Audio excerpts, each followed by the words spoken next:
So at this trip, we were out in this village, and we've been having a great experiences.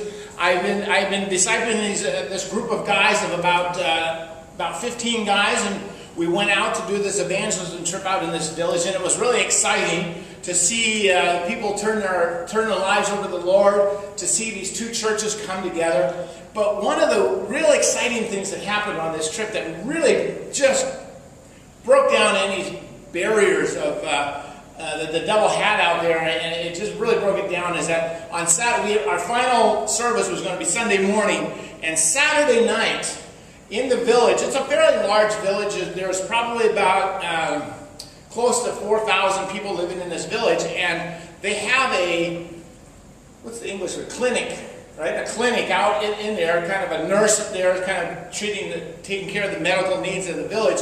And so the nurse came to me to tell me that a pastor from another village not too far away had brought his adult daughter to the dispensary, to the clinic, and she's dying, and wanted to know if I wanted to go to the hospital, go to the clinic, and pray with the pastor and his daughter.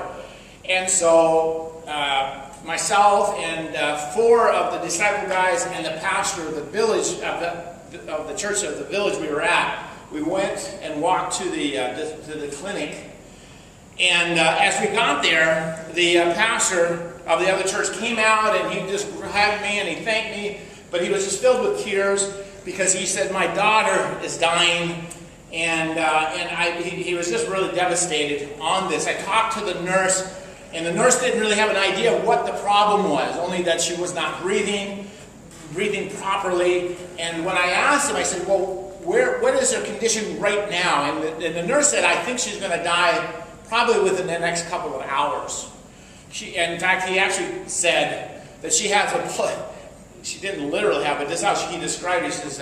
He said that she has the pulse of a dead person. And because her pulse was just really, pretty much, really low, but she wasn't quite dead, and she wasn't able to talk. And so I just started talking to the father, and he was telling me that this daughter has been having a dream for the last 3 months, and it was the same dream over and over and over and over again. And the dream was the fact that she was going up to this extremely white. This is how he described it: a white building, a white place, white doors, and there were these men just completely in white. And they came out and they were beckoning her to come up and to welcome her into the door. And so the pastor was sure that this was a sign that this was kind of like saying she's getting ready to die.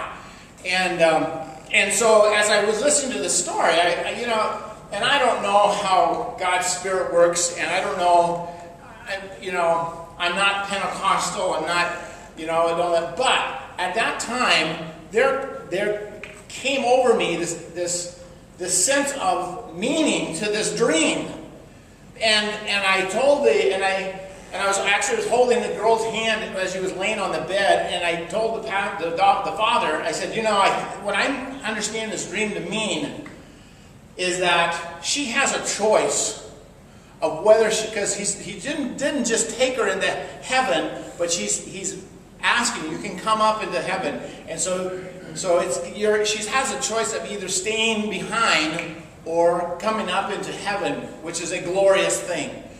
And the father was saying, well, she has a baby daughter, and like the baby was like a year old, so I held the woman's hand, and I said, "Can you hear what I say? Just squeeze my hand or move your hand if you can hear me." And she kind of moved her hands, kind of let me know that she could hear me. And so I explained the dream, my interpretation of the dream to her.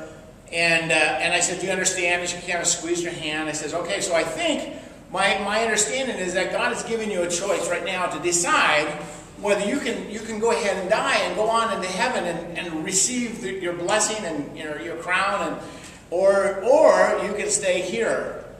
And so what would you like?" And so I was just asking her, "What would you like to go to heaven?" And she didn't squeeze her hand. I says, "Would you like to stay?" And she squeezed my hand. It's like, okay, so that's what we're going to. So we gathered around and we began to sing some hymns, and we prayed and we prayed, and I said, Lord, heal her, and she was healed.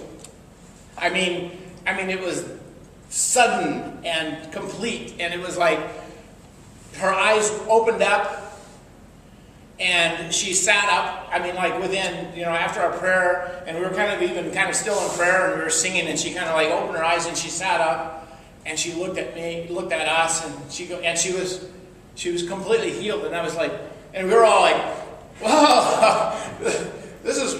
I mean, the nurse was like, I've never seen this before. I mean, she just completely changed. She was just healed, and it was really kind of cool. One of the first things, what kind of really told me that she was really healed, because she had been sick for so long, and she hadn't been able to eat. So her first words out of her mouth was, "I'm really hungry." And then we were like, "Oh, quick, go get her some food," So they ran out and got some food for her, and she started eating, and we were just rejoicing, and we just started praising God for what God did there, so we were late in the night with them, and then we finally went back to our house and getting ready for the next morning service. And the next morning, I was thinking, boy, we're going to have her and the dad to come to the service and kind of give a testimony to what happened. And so we sent word really early in the morning. It was like 6 o'clock in the morning. We sent word to the dispensary or to the clinic, and the nurse said, "Well, they left already.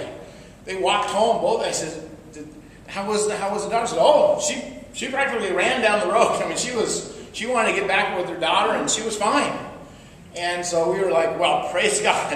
Like, what can we say? But to see God's hand and God's miracles take place, it was an exciting time. So that morning we had the church service.